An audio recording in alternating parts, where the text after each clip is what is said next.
Le parc animalier est une vitrine du Marais Briéron permettant aux promeneurs de découvrir la faune et la flore locale. Ces abris camouflés permettent de suivre dans leur milieu naturel le comportement des espèces difficiles à approcher habituellement.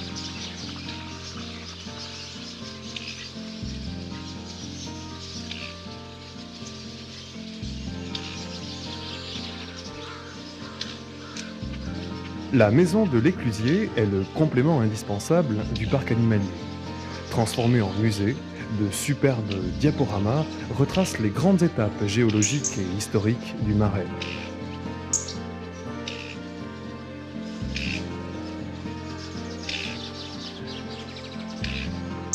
L'île Saint-Joachim est au milieu d'un archipel de 7 îles qui ont pour nom Aignac, Ménac, Baie, Pendille, Bréquin, Mazin ou encore Fédin.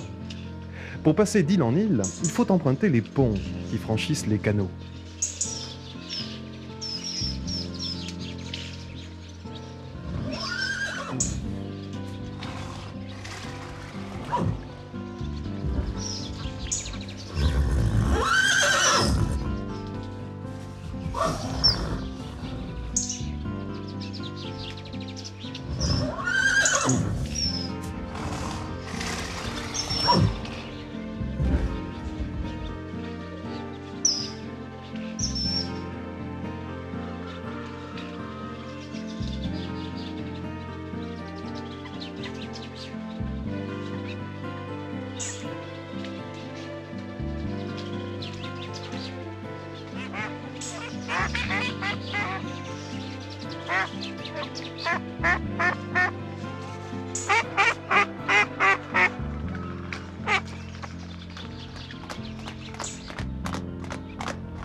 Le toit de la chaumière briéronne est constitué de paille de seigle, de jonc ou de roseau.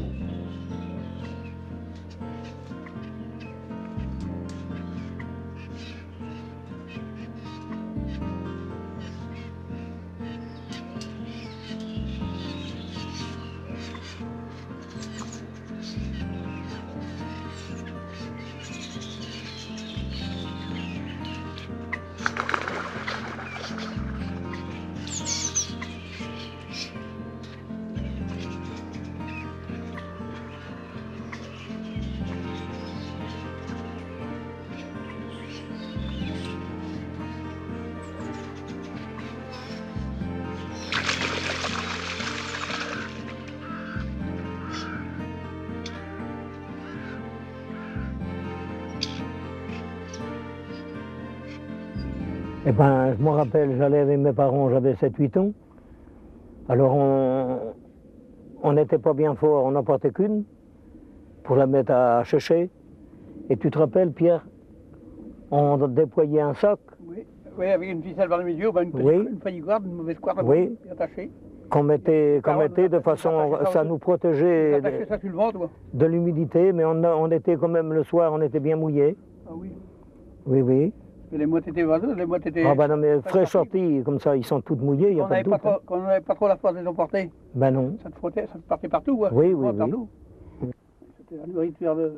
C'était... Et puis là, pour la tourbe, c'était la richesse du pays, parce que il y avait beaucoup de gens qui n'avaient pas de bois. Il n'y avait pas de bois assez, et puis avec le bois qu'il fallait en ce moment-là, il fallait chauffer le four, il fallait chauffer les patates pour les cochons. Il fallait bien plus de bois, et puis ils mettaient les mouettes. Et même les fagots de chêne en ce moment-là, ils les vendaient pour avoir un peu de pognon, parce que les fagots de chêne se vendaient. Ah donc oui. Ben, ils mettaient les fagots de chêne de côté, ceux qu'ils avaient, et puis ils les vendaient le bois de chêne. Et puis c'était... Les aliments étaient chauffés sur la tourbe. Ah, tout sur la tourbe. Mais oui. Tout. Les patates, tout. La tourbe, il en fallait. Hein. Oh ben... Fallait, par ménage, il fallait compter 25 à 30 000 de mouettes par an. Hein. Oh oui, puis ce qu'il y avait de bon, ben, un feu de tourbe, les parents, ils mettaient ça dessous la marmite. Ils pouvaient partir ailleurs au champ, mettre les vaches à bête ou n'importe qui, et puis la marmite de patates, ils cuisaient tout seul. Ah non, oui, avec la braise. Il arrivait avec la braise, et puis ça faisait pas de flamme.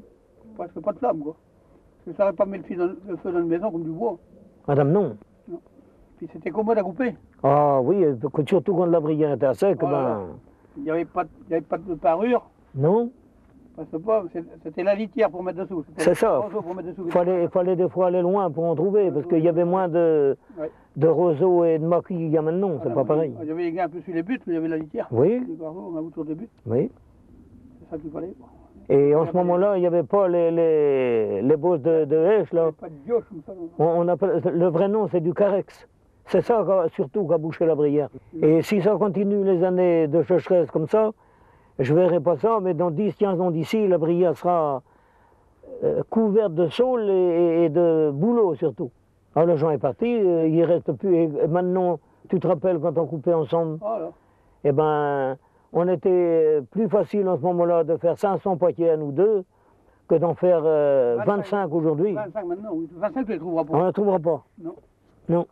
J'ai coupé l'année dernière pour un gars de la Turballe pour faire foncer des chaises. Ouais. Eh ben j'en ai quand même trouvé 5 là sur le haut de la marche. Mais c'est le seul endroit où il y en a pour dire. Autrement, il faut aller sous Camer ou alors sous Saint-André. Ça a été à partir de quand les Allemands sont rentrés, alors ils ont commencé par bloquer les portes de Méon. Et puis comme ça, ben, ils ont inondé la Brière, de façon qu'ils avaient moins à garder. Ils avaient peur que les gens se seraient cachés en Brière. Et puis après, que les Allemands sont partis, ben, on a quoi continuer un peu à tourber jusqu'à 48-50 par là. 50, puis après le fioul est venu, le charbon, tout ça. Et puis après, ben, ça a arrêté de tourber, mais avant, quand on a commencé à tourber de retour, c'est qu'on était obligé d'aller dans les bois chercher du bois mort et tout ce qui s'ensuit. Propriété privée, un peu qui donnait le bois mort, quoi. Parce que comme on avait été privé de tourber, vu que la Brière était inondée, alors les gens étaient obligés de courir. Oui, ça c'est du bois, parce que le bois ne suffisait pas sur les fossés. Madame, non. Hein. Mais chez nous, c'était pas pareil, il n'y avait pas de bois. Alors si c'était des mottes qui étaient dures, la moindre des choses, eh ben, ça fumait longtemps avant de faire de la braise. Hein. Ah oui, oui. Madame, oui. Avant de faire de la flamme. Oui, parce que ça rentre pas dedans. Ça. Madame, oui. Hein. Oh, j'ai été chercher du fumier à Pandille avec mon père. J'avais 9 ans. Eh ben, on a mis 4 heures de temps pour passer. Et si mon père avait été tout seul, il n'aurait pas passé parce qu'il aurait coulé. Ah oui. Alors moi, j'étais au bon, tu sais bien, vu qu'on mettait le fumier de chaque bout, eh ben, j'arrêtais pas de vider. Et puis de temps en temps, j'avais un paquet sur les reins pour me rafraîchir. Ah oui. Oh, t'es arrivé trempé comme un canard. Mais il n'y avait pas d'abri en ce moment-là. Puis quand il y avait une grande flotte. En ce moment-là, tu voyais un type à 1500 mètres en Brière. Oh oui, même plus. Même plus. Tandis que maintenant, ben... il est à 50 mètres, il ne le voit pas. Même pas. Parce qu'un type qui va se cacher là, à 5-6 mètres sur le bois, là, tu ne le verras pas. Tu ne le verras pas, non. Sûrement pas, non. Non. Vous le voyez de loin. Hein. Ah, ben.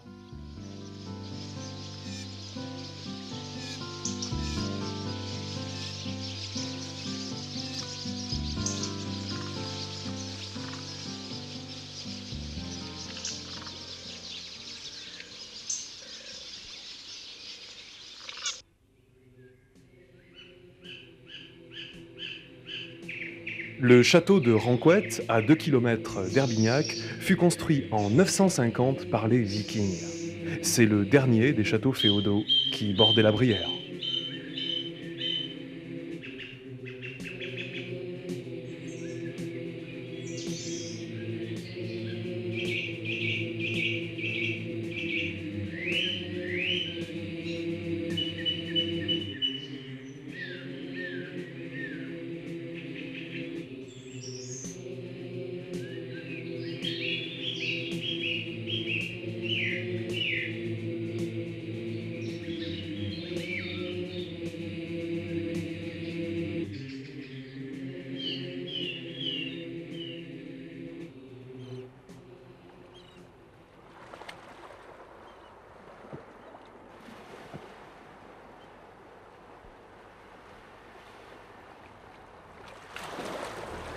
Piriac, avec sa voisine Quimiac, est devenue l'une des stations balnéaires les plus importantes du littoral guérandais. Son tourisme est ancien et a attiré des écrivains célèbres, Maxime Ducamp, Gustave Flaubert, Alphonse et Léon Daudet, et surtout Émile Zola. Son petit port, aux fondations anciennes, s'est enrichi par la pêche à la morue au XVIIe siècle.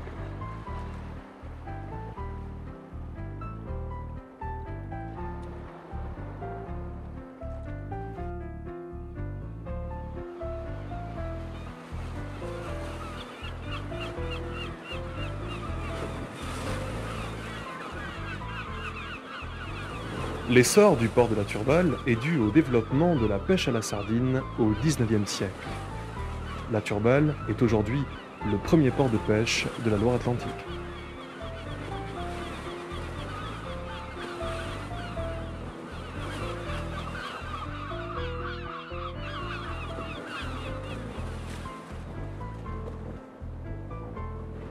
Au sud, la falaise isole les marais salants de l'océan.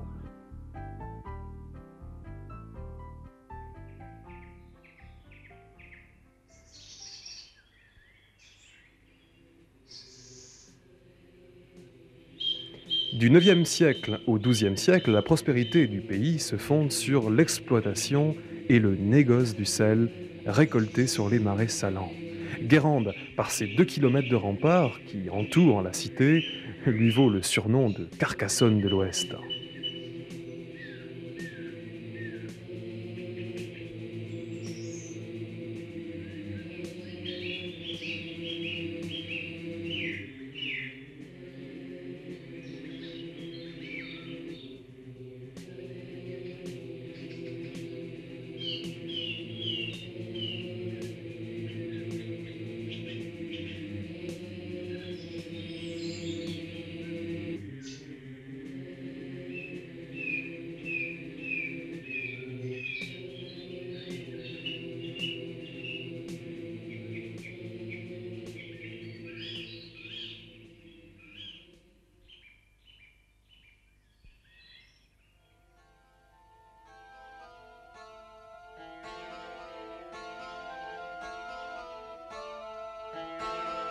Alors, l'origine du sel, elle date à peu près il y a, disons, 2000 ans.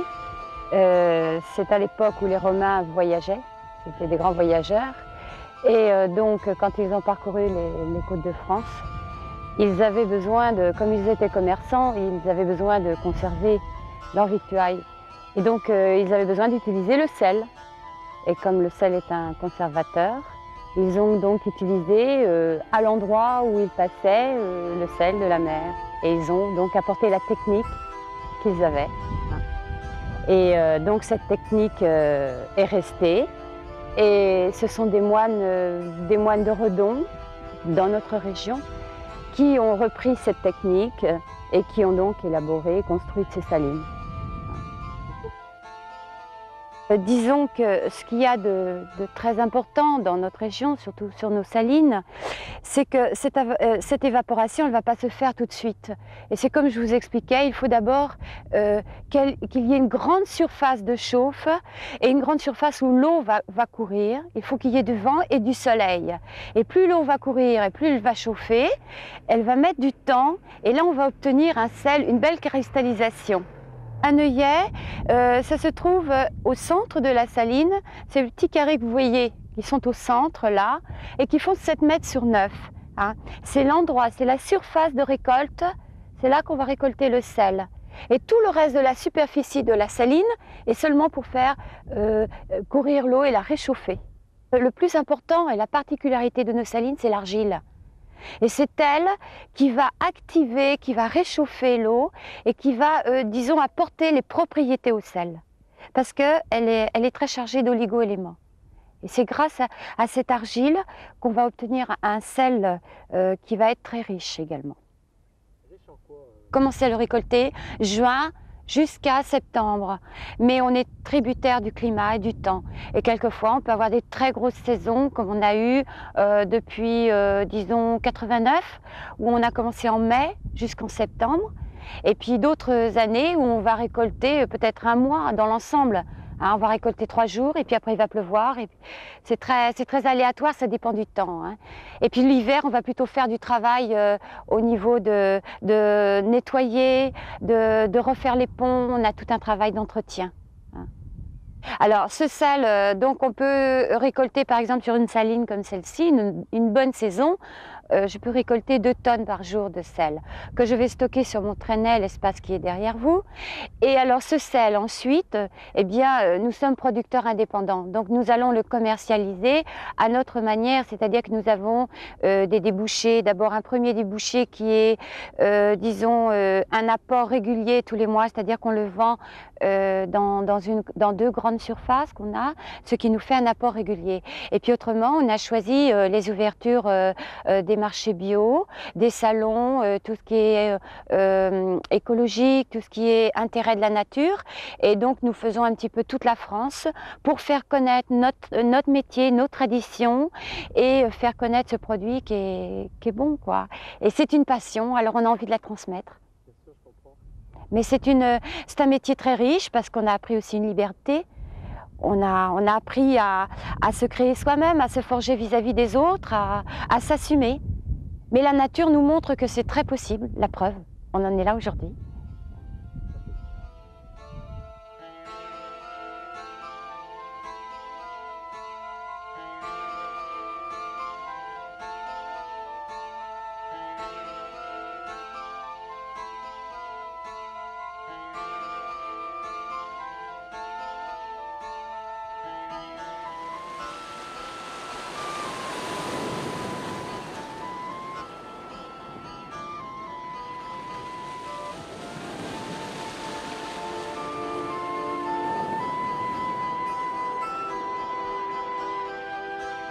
Au début du 19e, les seuls occupants de la falaise d'Escoublac sont des douaniers étrangers au pays et chargés de surveiller le trafic sur le sel. L'appellation Baule nommant la dune où ils s'établirent.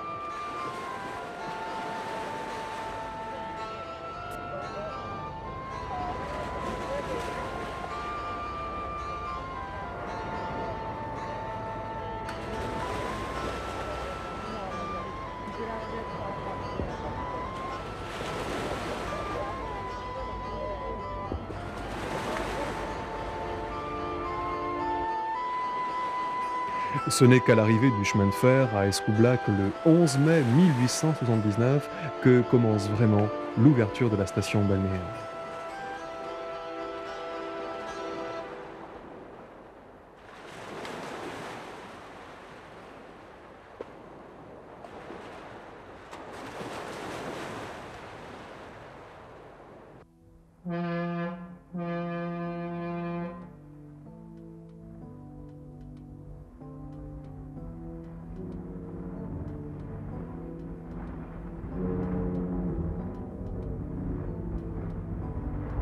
Saint-Nazaire est la seconde ville du département et la 4e ville de la région des Pays de Loire.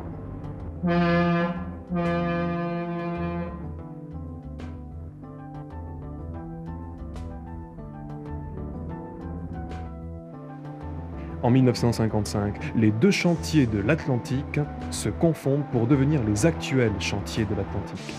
Une flotte gigantesque est sortie de ces chantiers. Paquebots, cargos, pétroliers, voiliers, cuirassés, sous-marins et porte-avions.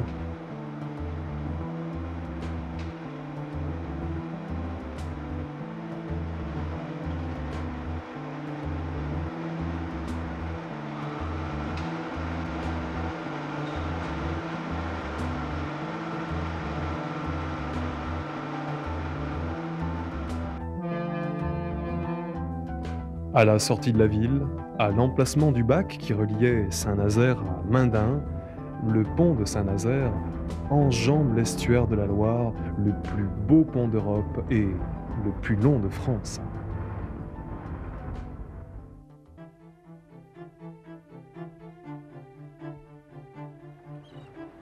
Traversant le pont de Saint-Nazaire, nous sommes dans le pays de Ré.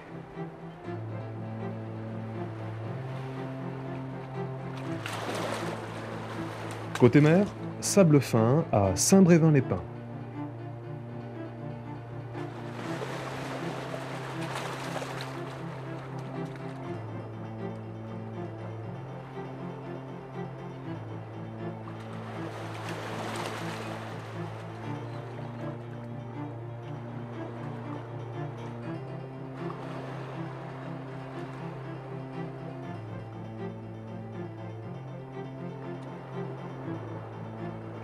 À Taron-Plage, perle de la côte de Jade, où les abords du rivage sont parsemés d'installations de pêche au carlet.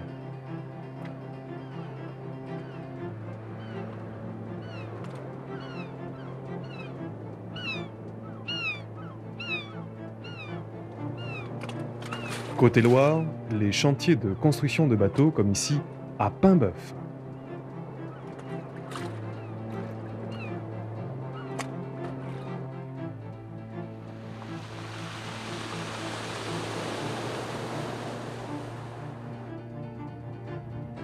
Par la mer, nous atteignons Pornic, la reine de la côte de Jade.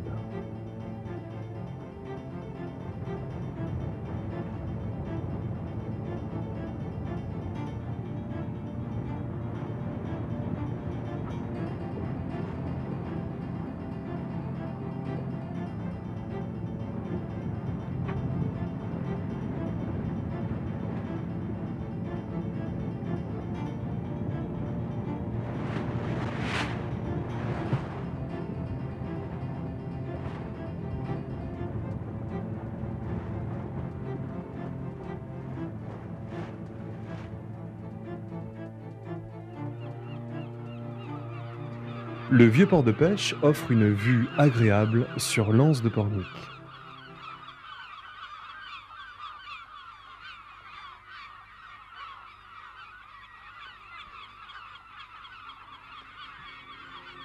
Pornic était défendu par ce château dressé sur un piton rocheux.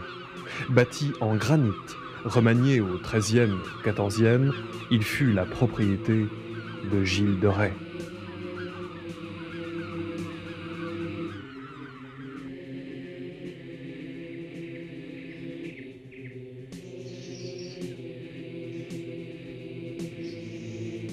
À Machecoul subsistent également les vestiges d'un château de Gilles de Rais, cet ami de Jeanne d'Arc qui fut le plus puissant baron de Bretagne.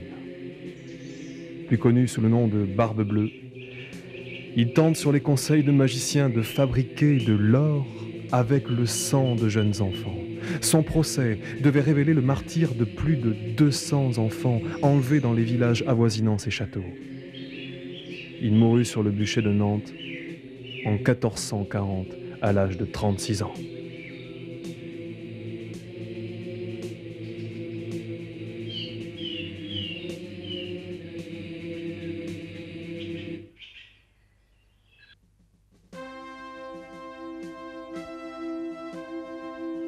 Depuis le début de notre ère, les hommes ont compris le lieu stratégique qu'est Nantes. Simple bourgade sous César, ce port se fortifie au IVe siècle. Sous Charlemagne, Nantes est une marche, un rempart contre les Bretons. Nantes étendra son pouvoir avec le commerce du blé, du sel de Guérande et des vins de Loire. Dès que Nantes fut choisie comme capitale en 937, les comtes puis les ducs de Bretagne vont y bâtir une demeure fortifiée. Au XIIIe siècle, les ducs se dotent d'un vrai château, le Castel de la Courneuve, autrefois longé par la Loire.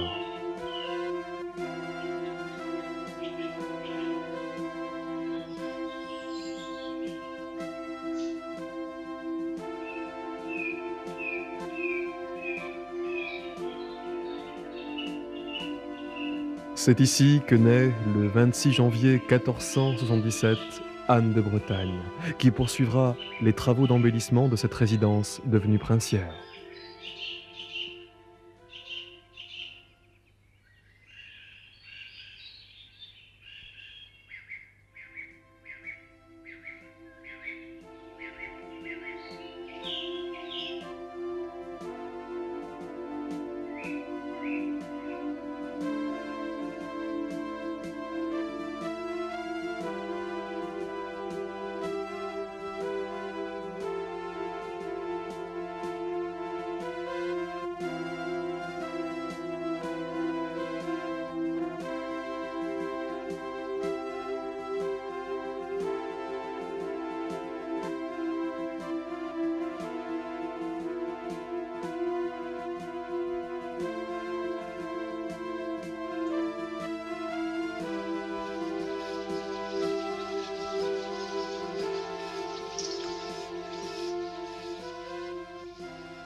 L'église Sainte-Croix fut reconstruite à la fin du XVIIe siècle.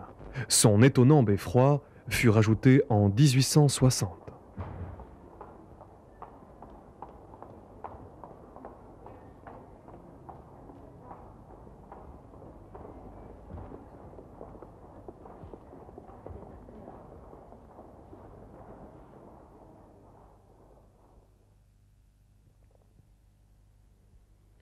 Sous l'impulsion de François II et de Anne de Bretagne, la construction de la cathédrale Saint-Pierre et Saint-Paul est lancée.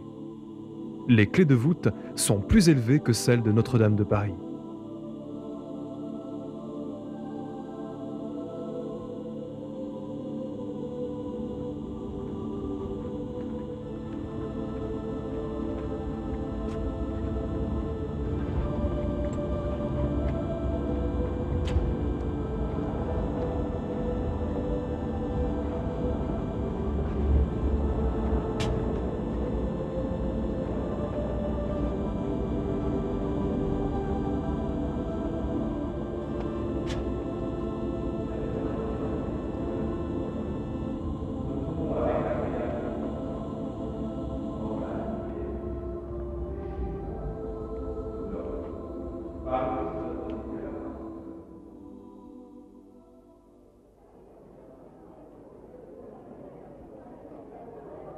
Le musée des Beaux-Arts fait partie des 15 grands musées de province créés par arrêté consulaire en 1801.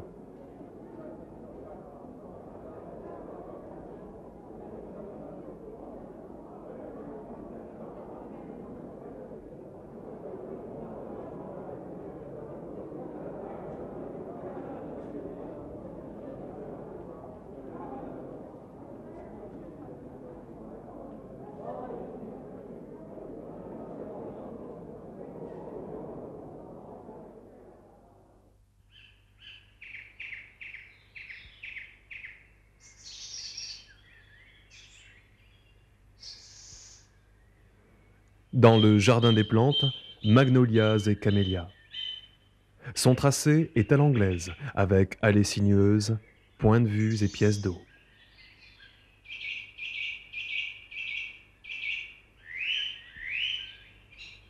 Dans cette vaste serre, le palmarium, un ensemble de végétation de forêts tropicales humides du continent américain.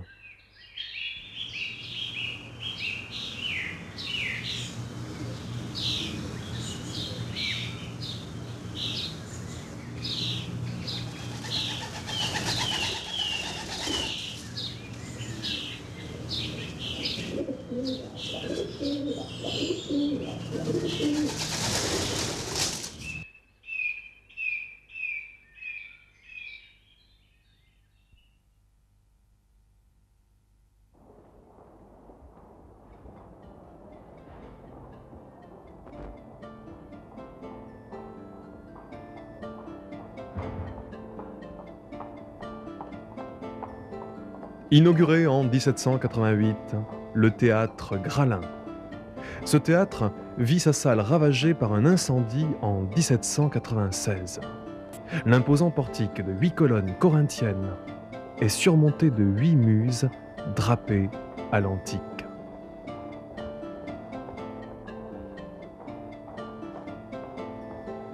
Si un quartier symbolise l'opulence de Nantes au XVIIIe siècle, c'est bien l'île Feydeau.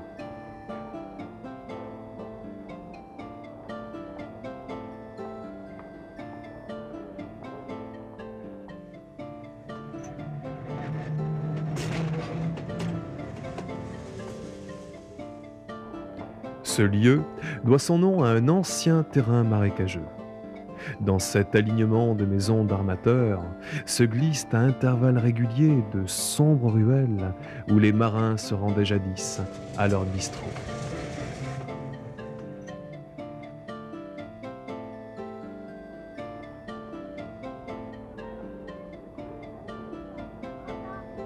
Le passage relie la rue Crébillon à la rue de la Fosse et fut financé par le notaire Louis Pommeret.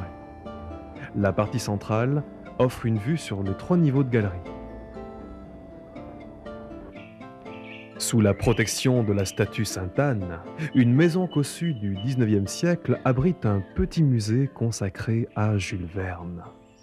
Le site offre l'un des plus beaux points de vue de la ville, embrassant la Loire et le port, du quai de la Fosse au chantier naval.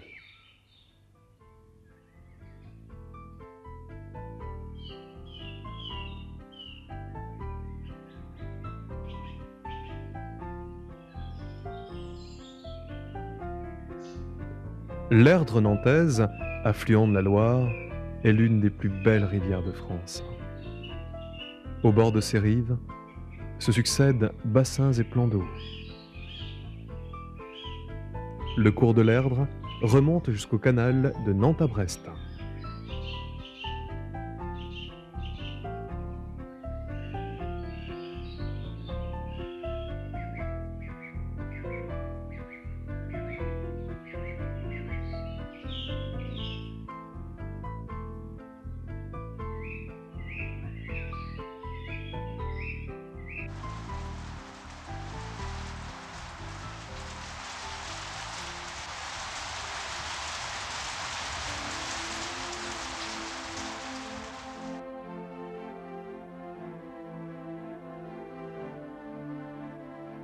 Le muscadet, enfin il ne s'appelait pas muscadet à l'époque, c'était le melon, le cépage est un melon, qui est originaire de Bourgogne et qui a dû nous être apporté par les moines de la région de Bourgogne, sans doute sur Vertou, par les moines de Saint-Martin.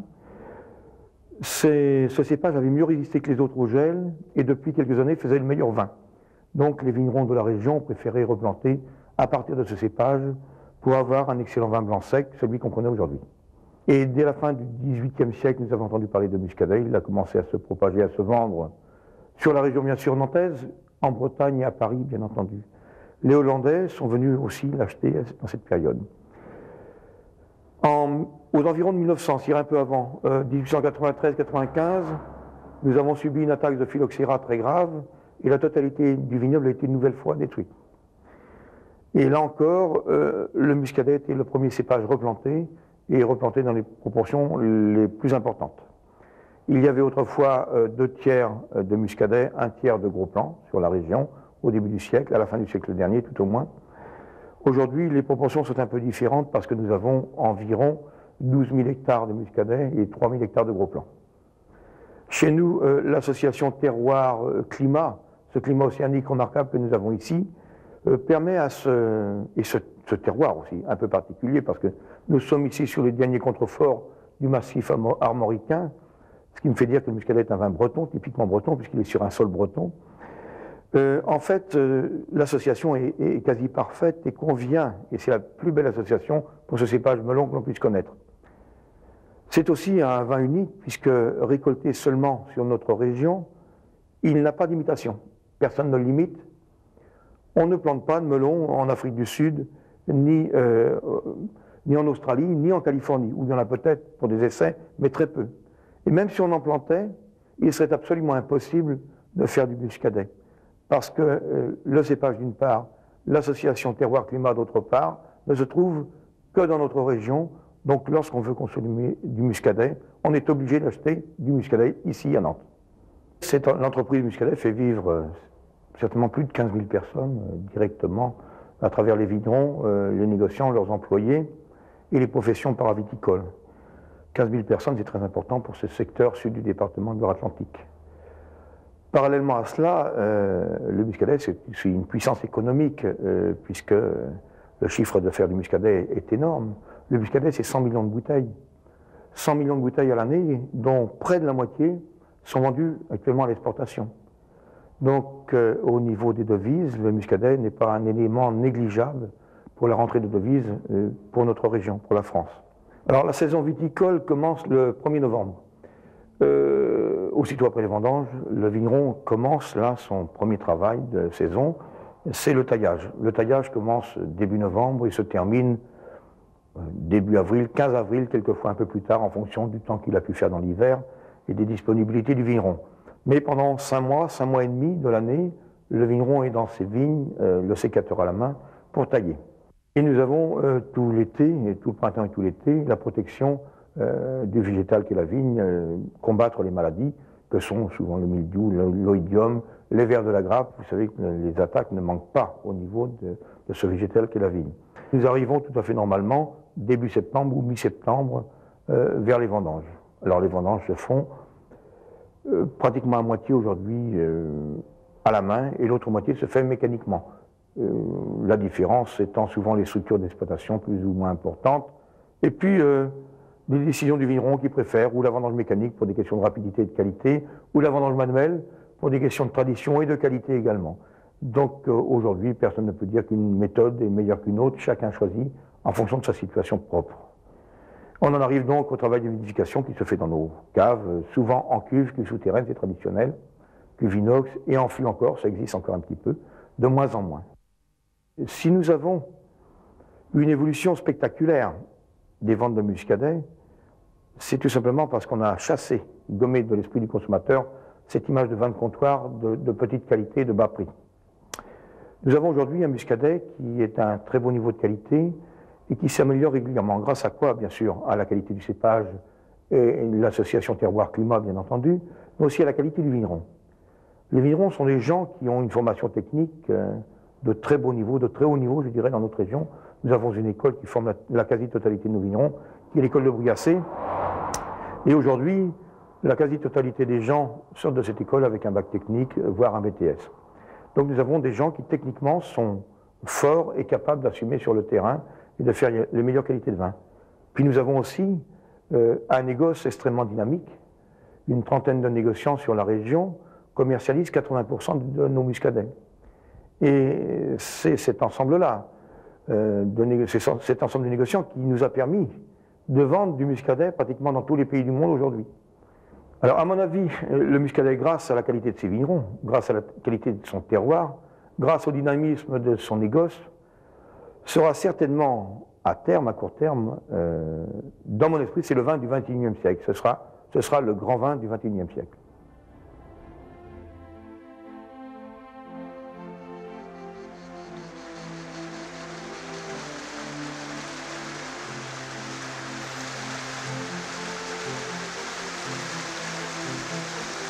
Le plus fameux baron de Clisson fut Olivier IV, l'ami et compagnon de Du Guesclin.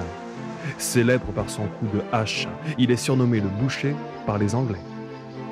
Clisson est une de ses nombreuses possessions comme Josselin, Lamballe, Blain et Guingamp. Incendié en 1793, martyrisé en 1794, Clisson est aux trois quarts détruite.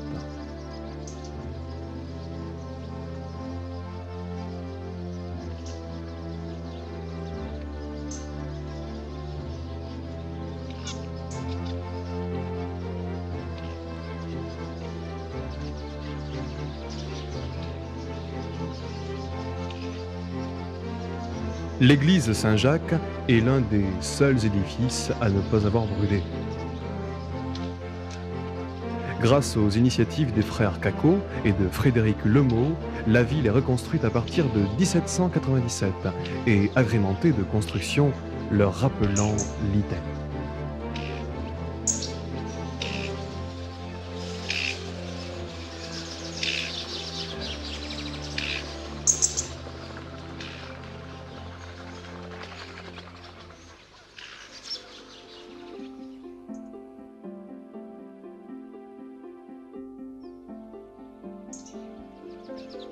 Au sortir de l'Anjou, on découvre en traversant la Loire le vieil Ancenis.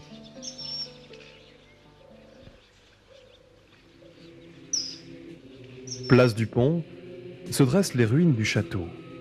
Les tours jumelles de l'entrée, du XVe siècle, donnent accès à une galerie conduisant à la cour. C'est ici que furent préparés, en 1488, le traité prévoyant le rattachement de la Bretagne à la France et aussi l'édit de Nantes en 1598.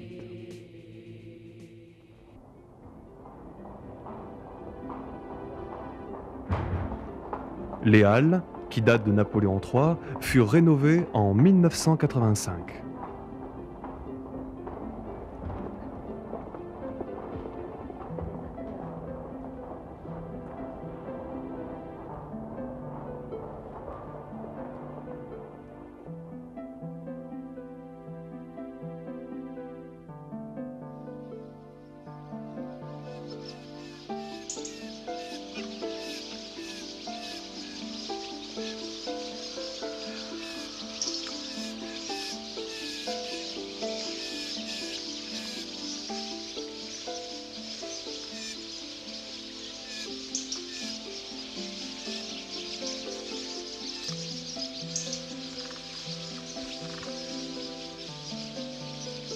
Au Moyen-Âge, la seigneurie d'Oudon avait son siège à 2 km au nord du bourg.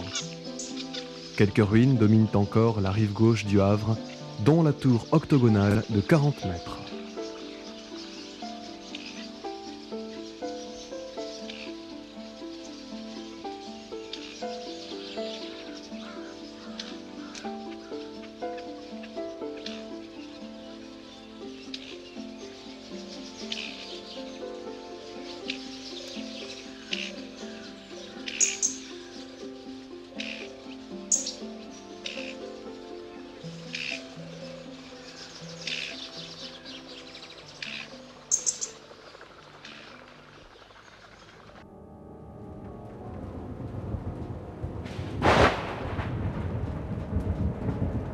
Non loin de Saint-Main, les fausses ruines des Folies Siffay. Les constructions d'Oswald Siffay sont assez bizarres. Des escaliers qui ne mènent nulle part, des fausses portes. Tiens, des murs de forteresse pour ne rien protéger.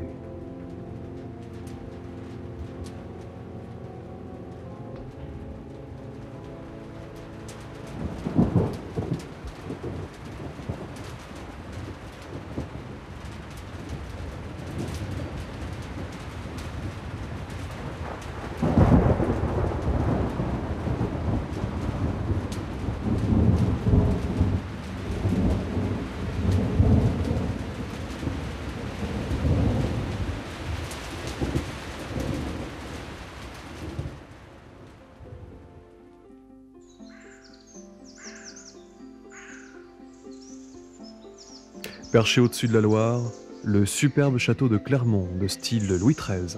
L'acteur Louis de Funès, à qui il appartenait, l'habita jusqu'à sa mort en 1983.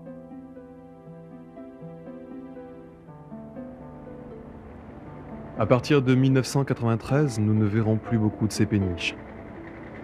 Les extractions seront limitées et contrôlées pour remettre en état l'équilibre naturel.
Dans le pays de la Mée, l'industrie métallurgique, née à l'époque celtique, prospère dans ses massifs forestiers. Et au XVIIe siècle, avec l'adoption de la technique des hauts fourneaux, naissent les grandes forges. La forge neuve de Moidon-la-Rivière fut le cœur des établissements métallurgiques du pays de Châteaubriand. L'établissement comprenait 2 hauts fourneaux, une forge et une fonderie. Aujourd'hui, il ne subsiste plus que les traces au sol des ateliers. Dans la grande salle à charbon est présentée une exposition retraçant l'histoire des forges de la région, des origines à nos jours.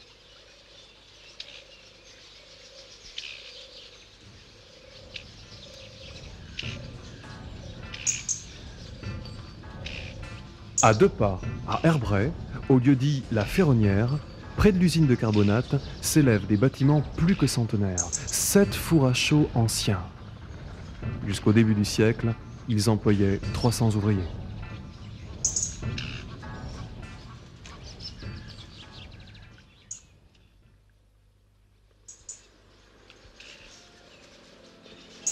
Châteaubriand. Au IXe siècle, le comte de Rennes envoie le seigneur de Briand, dont le nom signifierait noble en celte, afin qu'il établisse une forteresse sur les bords de la Cher. Le château médiéval fut construit par étapes du XIe au XIVe siècle. Le grand donjon est le point fort de défense de la forteresse. Ses murs ont 3,50 m d'épaisseur.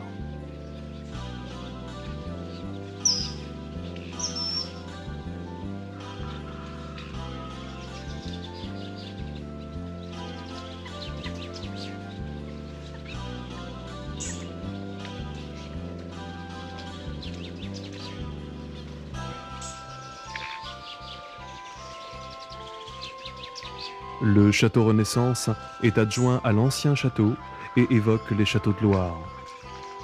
Il est constitué du grand logis encadré de 2 pavillons.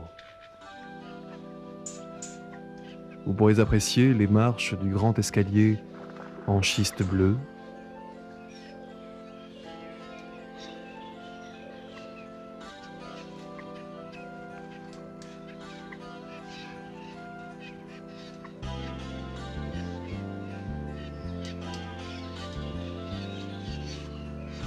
La galerie sud, elle, repose sur 22 arcades en schiste vert-bleu.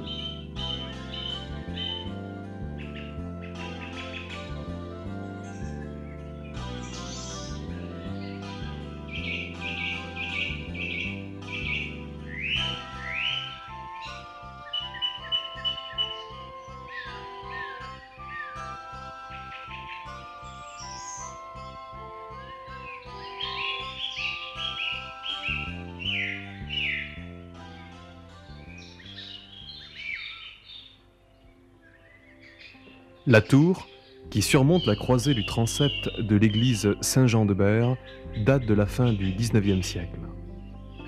Cette église, commencée au XIIe siècle, fut l'unique paroisse de la ville.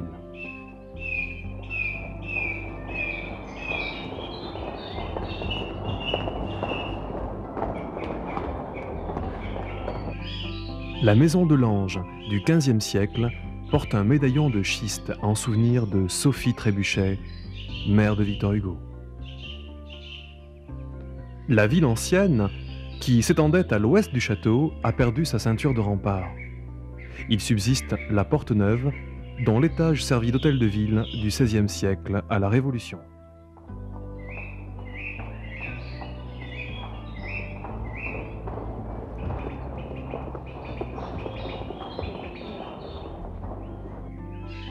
Voici le pays des carrières de schiste, qu'on appelle pierre de Nozay.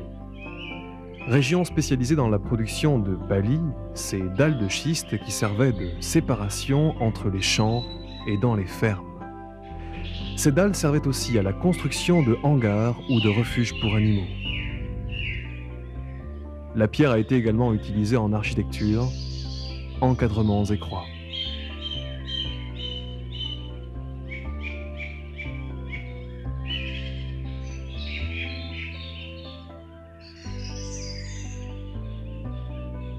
Près de Nozay, dans le Vieux-Bourg, l'église Saint-Saturnin, dont l'origine remonte au XIIIe siècle, est parée de cette belle pierre bleue.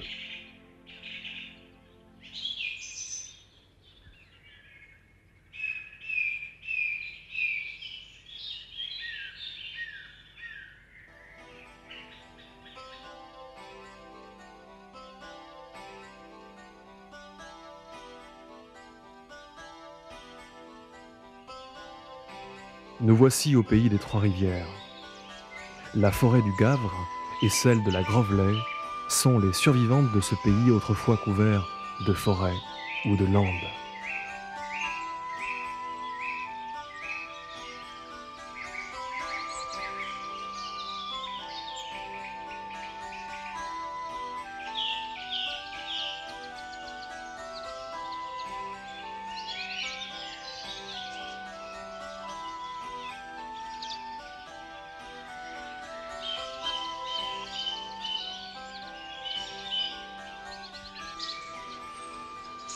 La paisible rivière de l'Isaac, alimentée par de nombreux ruisseaux, va se jeter dans la Vilaine. À Blain, elle fut régularisée pour devenir le canal de Nantes à Brest, commencé sous Napoléon. Entre 1980 et 1914, la navigation moyenne annuelle est de 35 000 tonnes. Elle disparaît depuis la construction du passage de Gare-les-Dents en 1928. Cette forteresse fut l'une des plus importantes de Bretagne et surveillait le passage de l'Isaac. Du petit castel, il reste la tour du connétable.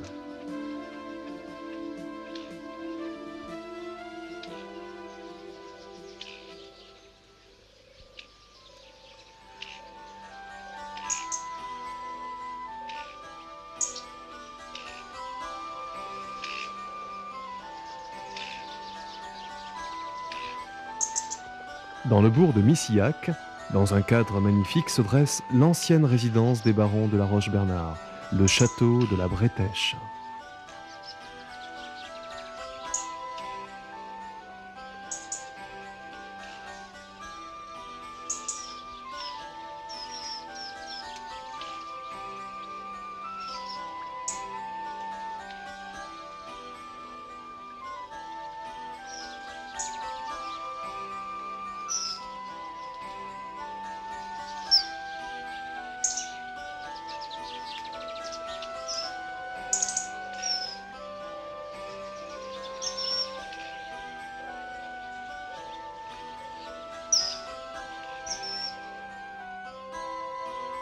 Située près de l'embouchure de la Vilaine, la Roche-Bernard, du nom d'un viking Bernhardt, ce qui signifie « fort comme un ours ».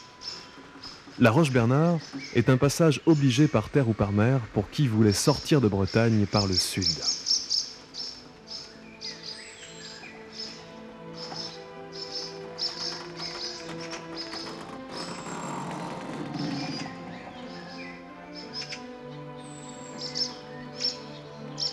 Le premier pont suspendu est inauguré en 1839.